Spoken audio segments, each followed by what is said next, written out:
Between Quaaludes and car fires, Donald Smith discovered deviance young. But it was his first sex offense at age 20 that set the pattern for his life. Right off the bat, found to be a sexual offender. Clearly, they didn't address his issues. Attorney Michael Bosson testified at trial about Smith's long criminal history. Really, since 1977, right? I mean, that was the first time that he actually committed a really horrible crime. After masturbating in front of two neighborhood girls, ages 5 and 8, Smith was labeled a mentally disordered sex offender and locked up for more than a year. But doctors found he showed little motivation to change, so they decided to release him. If that doesn't make sense, the official explanation won't help. Citing Smith's refusal to change his sexually deviant ways, doctors said Smith had, quote, received the maximum benefit possible from this program. So he was sent to jail instead, where he served a year and was released. He has resisted treatment from the get-go. Psychologist Heather Holmes, who reviewed Smith's entire psychiatric file for his 2018 trial, says everything that's wrong with him today was wrong in 1977. Meeting him in 2015, he's the same as was described since 1977 and throughout the records. One thing that didn't change is just how dangerous he was.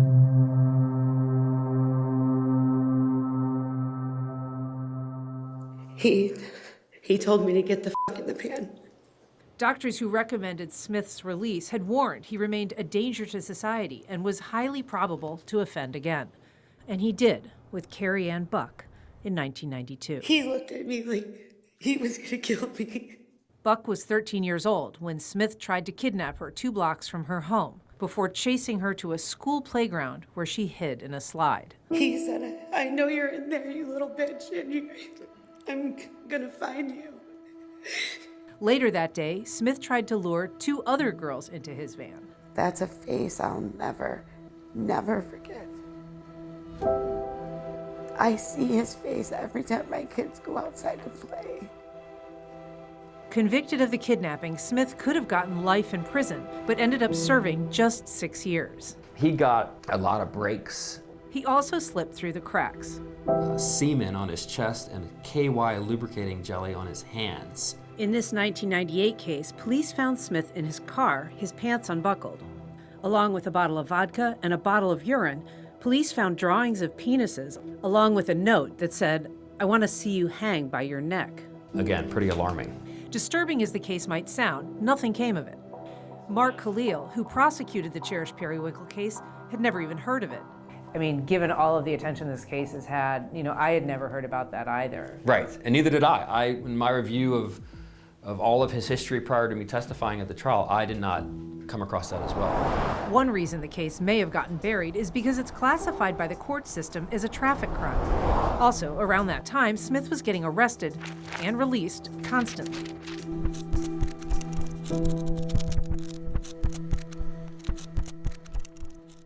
Prosecutors got a chance to stop that cycle in 1999. That year, a new law began allowing prosecutors to permanently confine sexual predators. And local prosecutors filed the paperwork to lock Smith away for good. But 3 years later, the state dropped the case. Prosecutors noted that Smith, at that point, hadn't physically harmed his victims. In exchange, Smith agreed to undergo chemical castration and attend therapy. But within a month, he already wasn't complying. His doctor sent an urgent warning to prosecutors saying that Smith posed, quote, a clear present and future danger to children and the community. But nothing was done. The decision to let Smith off was later ridiculed by State Attorney Melissa Nelson when she reviewed that disposition statement during the Cherish Periwinkle case. Wow, that is doctored up. Her comments can be seen on this document obtained exclusively by First Coast News. The questions like, what is that? And questions like, seriously? Question mark, question mark. What?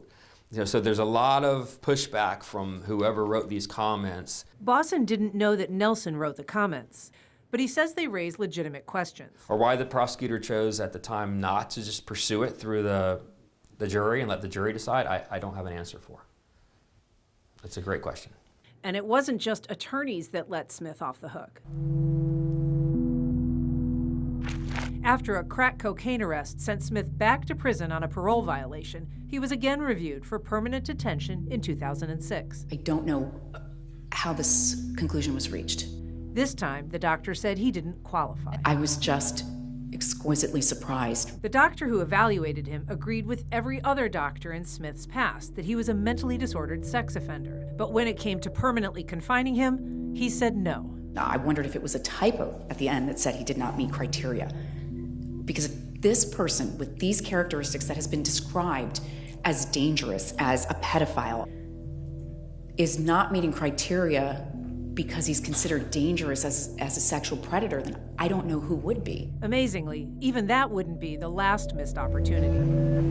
I told him I'm outside. Then he says, "Do you wear bras?" And I said, "No, but I got some."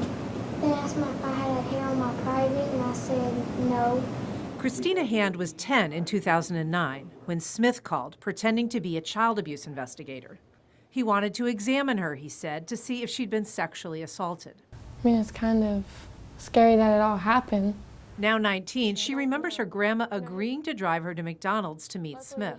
Luckily, her mom intervened and called police. They ended up going out that night and finding him, and they busted his nose. I can remember that. Smith could have gotten 30 years if the case had gone to trial.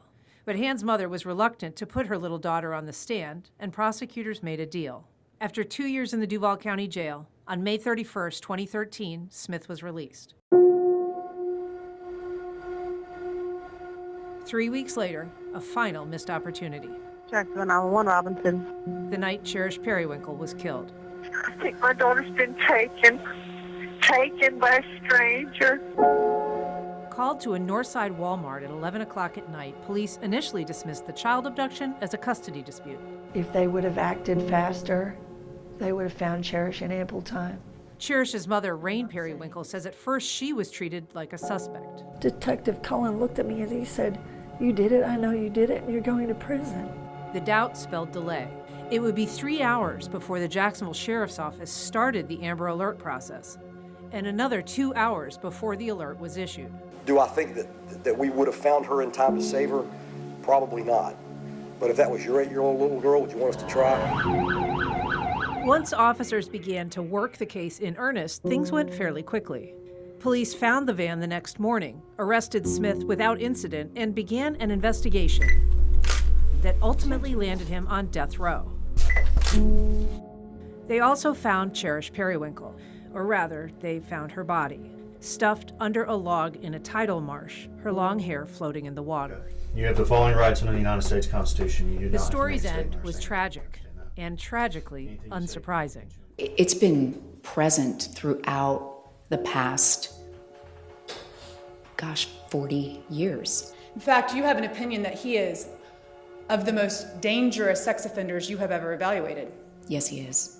Definitely tells throughout the course of his conduct that this guy was a pretty seriously sick individual. Go to the dictionary and you look up sexual predator, Donald Smith's picture is going to be right there. With photojournalist Nick Marone, Ann Schindler, First Coast News, on your side.